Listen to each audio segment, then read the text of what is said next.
भाग बेभाग फकीर के बाल के कनक रुकामिनी बाग लागे।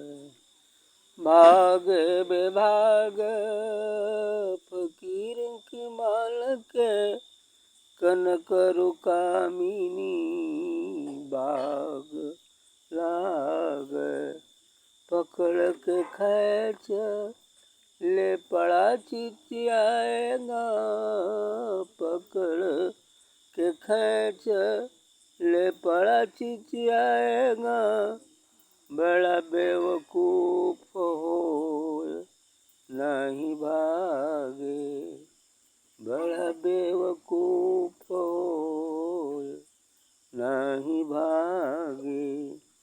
श्रृंगी ऋषि गोरख पकड़ के यश किया, श्रृंगी ऋषि गोरख पकड़ के यश किया। कोटि उपाय करे नहीं त्यागे, कोटि उपाय करे नहीं त्यागे। कहें कबीर एक उपाय है, कहें कबीर एक उपाय है। बैठे सत्संग में सदा जागे, बैठे सत्संग में सदा जागे। भाग विभाग फकीर के बाल के कनक रुकामिनी बाग लागे। बढ़िया चेतावनी है। इसी को कबीर साहब ने ही कहा है कि एक कंचन एक कामिनी दुर्गम घाटी दो। अन्य घाटियों को, अन्य चीज़ों को कोई पार कर जाए तो कर सकता है, लेकिन एक कंचन और दूसरा कामिनी, यह घाटी एक ऐसी है जिसको पार कर पाना बड़ा ही मुश्किल है, लेकिन पार भी किया जाता है। इसी को कहे कि भाग विभाग फकीर के बाल के।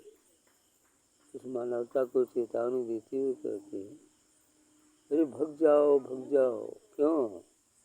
क्योंकि कनक और कामनी बाग लागी। ये कनक और कामनी बाग बन के तुम्हारी तरफ दौड़ रहे हैं। जल्दी भगो, जल्दी भगो, नहीं तो क्या हुई कि तुम्हें पकड़ के खींच ले पड़ा चिचियाएगा।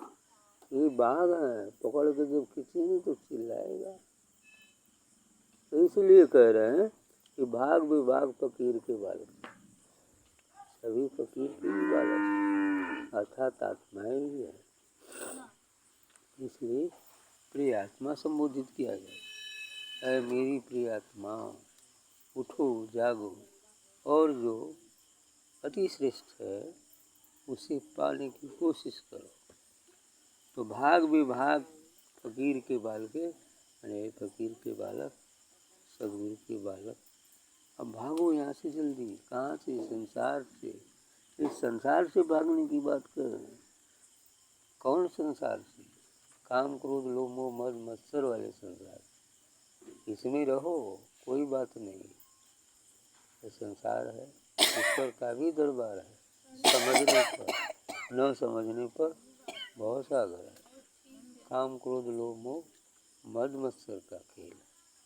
इसलिए कनक और कामिनी, कंचन और कामिनी, कनक से मतलब सोना अर्थात धन दौलत, कामिनी से मतलब स्त्री से है। इसलिए कनक और कामिनी ये दो घाटियाँ बहुत ज़बरदस्त हैं इस मार्ग में, जो बाधक बन जाती है। और सबसे कुछ हट सकते हैं, लेकिन यह दो घाटी से बड़ा मुश्किल है, क्योंकि धन सबको चाहिए चाहिए चाहिए, और स्त्री भी तो बाधक ही है। न समझदारी होने पर अज्ञान की अवस्था में, ज्ञान की अवस्था में कोई बात नहीं है, वो तो कर्ता में अकर्ता है, तो फिर सब कुछ ठीक हो जाता है। तो कनक और कामनी बाघ लागे बाघ लगे, बाघ बन के खींचते हैं जीव को और भव सागर में ही बने रहते हैं। आगे कहते हैं पकड़ के खींच ले पड़ा चिचियाएगा। यदि ये पकड़ कर खींचते हैं, खींचेंगे क्या करेगा? चिल्लाएगा, रोएगा, गाएगा, ऐसा होता ही है। इसमें फंसा जीव अंत में क्या करता है? मृत्यु के समय में रोता गाता ही तो है। बड़े बड़े धनी सेठों की बात है, वो बच्चों को बड़ा बढ़िया पढ़ाते हैं। बहुत अच्छा हो गया। अमेरिका में कोई है तो कोई इंग्लैंड में है, कोई रूस में है, लेकिन घर पर कौन है? बस वृद्ध माँ है या बाप है। उनकी सेवा करने वाले के लिए कोई नहीं है, कोई होता ही नहीं। क्योंकि शुरू में करता क्या इंसान है कि उसके पीछे दौड़कर ये कर देंगे वे कर देंगे, हो जाएगा। बाद में क्या करता है? अब अभी पैसा तो है उनके पास, करोड़ रुपया है मुझसे, लेकिन सेवा कौन पानी देगा? कौन पानी देने वाला हो? करते तो हैं सब, ठीक कहते हैं अपने तरह। उस समय में कोई साथ नहीं देता है ना। और पैसा भी है तो पैसा तो छोड़ोगा, कोई आदमी नहीं साथ देगा, पैसा क्या करेगा, है ना। वो तो पानी उजल कर देगा। ऐसी ही बात है। इसलिए कह रहे हैं कि पकड़ के खींच ले पड़ा चिचियाएगा। पकड़ के खींचेंगे तो चिल्लाओगे, बड़ा बेवकूफ़ हो ना ही भागे। पर ऐसे लोग बड़े बेवकूफ़ है जो भागते ही नहीं इससे, और सोचते हैं बाघ खा जाए तो ठीक है ना, लेकिन भागेंगे नहीं। अब बताओ, ये भी कौन बड़ी बात होशियारी है कि बाघ खाया जाए वो ठीक, भागेंगे नहीं। श्रृंगी ऋषि गोरख पकड़ के यश किया, कोट उपाय करे नाही त्यागे। एक श्रृंगी ऋषि और गोरख के उदाहरण दे रहे हैं। इनको तो ऐसा पकड़ लिया कि अब कोट उपाय करे नहीं त्यागे, कोट उपाय करने पर भी नहीं छूटा। अब पकड़ लेगा तो कहाँ छूटे? बहुत सारे लोग पकड़ा गए। ये भागे इसे है, ये पकड़ लेगा तो छोड़ेगा नहीं। कहें कबीर एक उपाय है। कबीर साहब का उपाय तो है, अब वो उपाय के बिना कभी ये बाघ छोड़ ही नहीं सकता है। तो इसलिए कहें कबीर एक उपाय है। ये हमेशा लास्ट में उपाय साहब जी जरूर बताते हैं कि एक उपाय है ना। कहें कबीर एक उपाय है, बैठे सत्संग में सदा जाए। तो सत्संग में बैठो, बस जाग जाओगे। आई को बाघ भी छोड़ के भाग जाएंगे या नहीं भागेंगे, कल से शांत होकर चुपचाप बैठे, है ना। यही तो करेंगे, है ना। ये शांत हो जाएंगे। हाँ, इसलिए कह रहे हैं कि बैठे सत्संग में सदा जाए।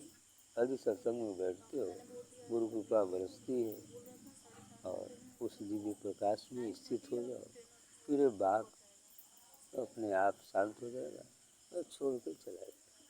या छोड़ेगा भी नहीं तो शांत होगी, अपनी हिंसा वृत्ति त्याग देगा, नहीं खाएगा। ऐसा ही हो जाए। क्योंकि गुरु मोर दीनी अमृत नाम जड़ी।